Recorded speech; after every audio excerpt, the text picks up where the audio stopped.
היי חברים, מה שלומכם? שמי נתי רוקח, מי שמכיר אותי יודע, מעל 7 שנים שלחתי אין ספור מטופלים לטורקיה. בשנה האחרונה טורקיה לא קיימת, ולמעשה אני מביא את הצוות שלי הקבוע לקפריסין. במרחק של 40 דקות טיסה פתחתי מרפאה שהיא מרפאת בוטיק. בוטיק זה אומר שאין מציאות של יותר משני מטופלים במקביל. אנחנו כרגע אפשר לראות, יש לנו פה מטופל בשלב של הוצאת השתלים.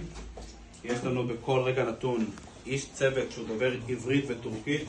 שלום, בוקר טוב, מה שלומכם? הוא למעשה מלווה כל מטופל שמגיע, ככה שאין בעיה של שפה. מטופל מגיע וממש מרגיש פה בבית. פה אפשר לראות, יש לו מטופל נוסף, גם כן באותו שלב. בעצם אני מזמין את הקהל שמחפש גם מחיר נגיש במרחק קרוב, וגם הכי חשוב, צוות איכותי עם ניסיון רב בהשתלות שיער. זה הדבר הכי חשוב במרחק של 40 דקות טיסה.